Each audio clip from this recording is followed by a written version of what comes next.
So, there's a little bit of trouble brewing. The Biden-Harris campaign, well, better yet, more of the Biden-Harris administration, because the campaign's over. Sorry about that. Apparently, this administration cooked the books in regards to employment numbers. So, first, let's start off with something that caught everyone's attention because Harris Biden, now they're putting Harris's name first, Commerce Secretary Gina Raimondo insists that the nearly 1 million fake jobs the Biden administration created since March is fake news. It's fake news. Well, here, it's only 15 seconds, but let's go ahead and play it for all you lovely, beautiful people to see with your own two eyes. When you hear that, do you potentially think that this new numbers could be a liability for this campaign? No, when I hear that, first of all, I don't believe it because I've never heard Donald Trump say anything truthful. It is, though, from the Bureau of Labor. I'm not familiar with that. Now, this is the woman that's in charge of it. It's from the Bureau of Labor. Here, hold on, folks. Just wait for 1 minute. I want to play this other video from Hotspot. So let's go ahead and play this because this was breaking news, not on Fox News, not on any independent media platform, but on CNN. Let's play it. Some breaking news into CNN right now. The job growth has been far weaker in the U.S. than originally reported. That is according to new data just coming in this morning. Let's get right to CNN's Matt Egan. What's the headline, Matt? Jim, 818,000 fewer jobs were added during the period between April 2023 and March of this year. We were bracing for these. So April 2023 to March of this year. My goodness. My goodness. And yet I remember everyone was saying things were so good. Things are great under Biden. Bidenomics is working. Hey, folks, I'm going to pull out this Coca-Cola Classic question for you. Type 1, how's the economy, the Biden economy, treating you? Type 1 for, oh, it's great, Kit. 3 meals a day, roof over my head, able to pay my bills, get my medicine, take care of my family, and a full tank of gas. Bidenomics works for me. Type 2, Jesus Christ, not that question. You know what the answer is. It sucks. Everything sucks. No one knows how they're going to make it past the next day because it sucks. Bidenomics sucks. End of debate. End of question. Pause. Fewer jobs were added during the period between April 2023 and March of this year. We were bracing for these revisions to come out and show that job growth was weaker. And that is what we got. This is probably on the high end of the expectations. Some of the forecasters had been saying probably around few 100,000 jobs. Goldman Sachs had said maybe up to 1 million. So this is on the higher end. We're seeing some of the biggest revisions downward in sectors that include manufacturing, leisure and hospitality, professional and business services. Of course, some sectors actually added more jobs than were previously known. Private education, health services, transportation and warehousing. We look at the market, not a massive reaction from the market. I think that's in part because this is somewhat backwards looking data. What investors really care about is what happens next. And these numbers out today, they do support the idea that the jobs market has been weaker than we previously thought and that it has been slowing down. That makes sense because we know the Fed has been working hard to slow the economy down as it tries to fight inflation. So, my goodness, but yet they got such a cheery face for you guys. You see, the number one issue is going to be the economy. The number one issue is going to be the economy. The number one issue is going to be the economy. And CNN has to put a cheerful face on it because CNN has its biases towards the Democratic Party. After all, corporate media is corporate media. Thank you for that heads up, Fredo. But this says a lot of things about what's going to be facing the Democrats in September and in October. Because if these numbers are truly fake, hold on, folks. Wait a minute.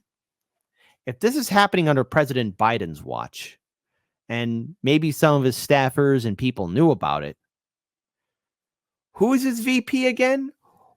Who is his vice president?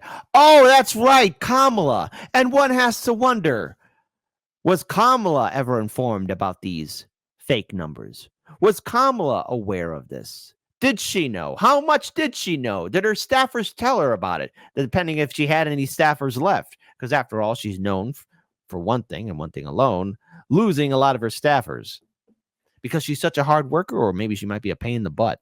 I do think that the fact that the economy had more than 800,000 fewer jobs than previously known supports the idea that the Fed is going to start cutting interest rates next month. The question still remains whether or not it's a quarter of a point or a larger interest rate cut. But either way, it's going to lower mortgage rates, credit card rates, and car loan rates. Jim?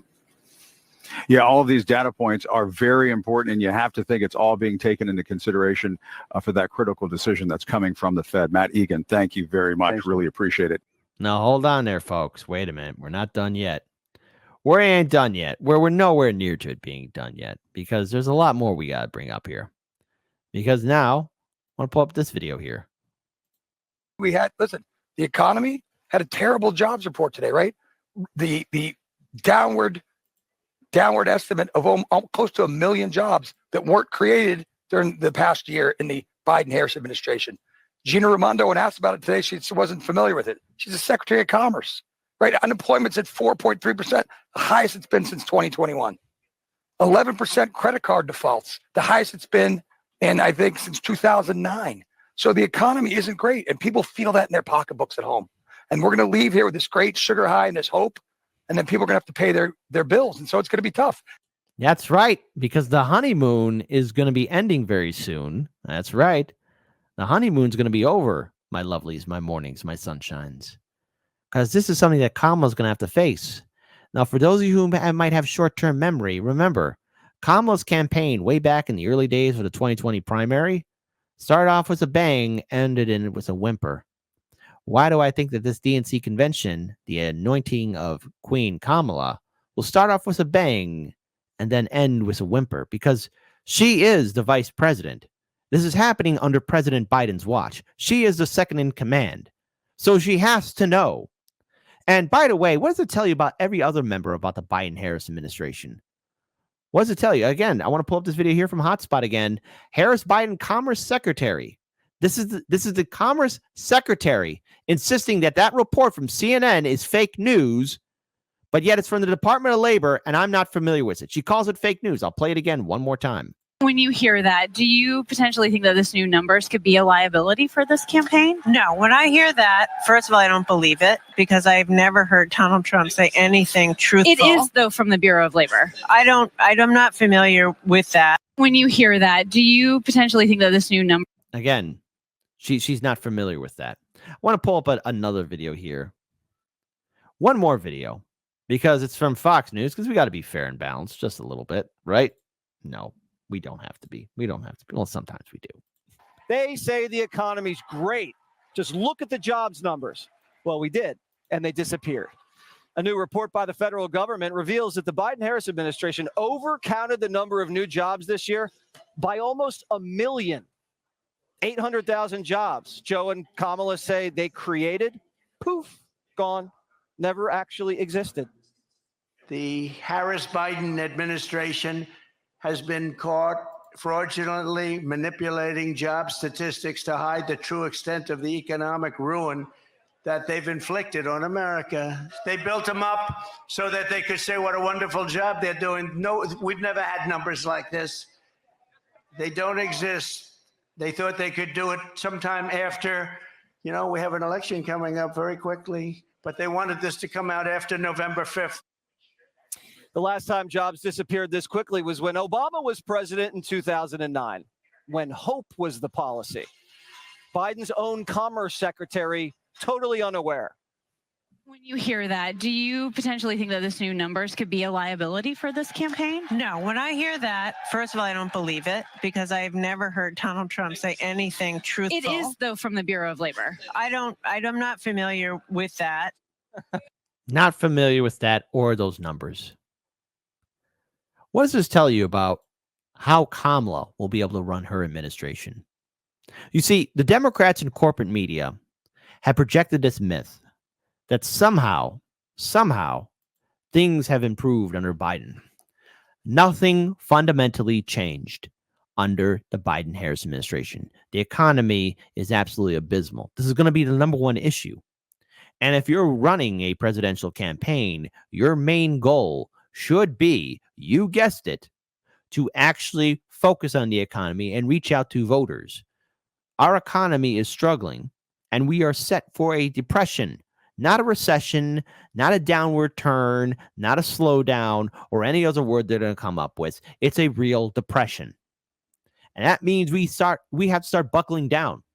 Because if this administration is willing to cook the books, make things look, well, not reputable, then what is the incentive for voters to actually put trust into Kamala Harris? Because this is happening under Biden's watch.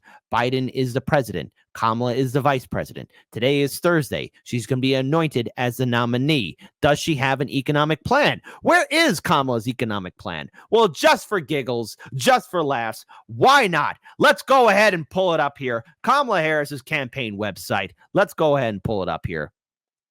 Oh my goodness, wait a minute. There's been a little bit of an update. There's been an update. There's a countdown clock. Harris, Walsh, time is running out. 12 hours, 39 minutes, and 37 seconds. We set a goal to bring in 1 million grassroots donations before the convention comes to a close. We need your help to reach it. Will you chip in to Kamala and Tim's campaign today? Still no policy. I was kind of hoping for something. I mean, maybe there'll be something on Friday. Maybe. But I see nothing. And you want to know why? Because this campaign offers nothing.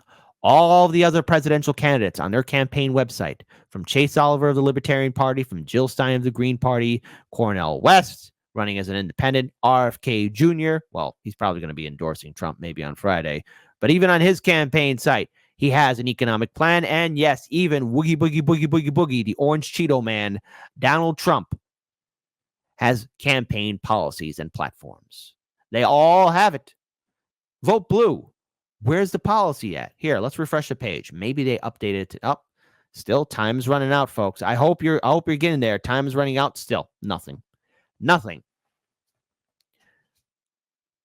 I mean, is Kamala going to be taking questions from the press? I mean, after all, she is the VP. These numbers are serious. The Biden administration cooking the books. It's from the Department of Labor, yet the people in charge within his administration don't know or not familiar with it. Does anybody know how to do their job? But oh, wait, maybe they don't know how to do their job. I mean, after all, look at Pete Buttigieg and how he's handling transportation. Trains, planes, and bridges all falling apart. You got Boeing planes falling apart. You got trains being derailed. You got bridges falling apart. You're doing a stellar job there, Pete.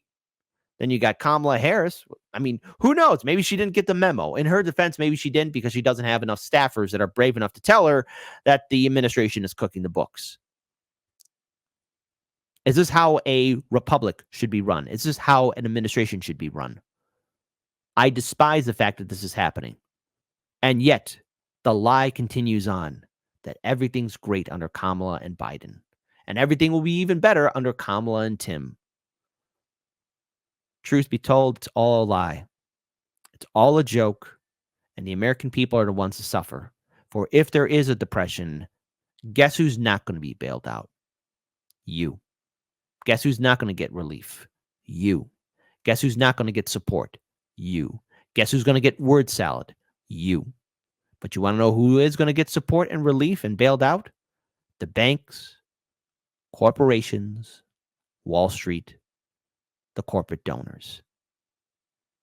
It's one big club, and you ain't in it. And if they're willing to lie to you about these numbers, but let's face it, we've seen them lie to us before, you know that they're going to keep on lying to you over and over again. You do not have any reason or incentive to support the Democratic Party, and you don't have an incentive to support the Republican Party. Break away from both of them while there's still time.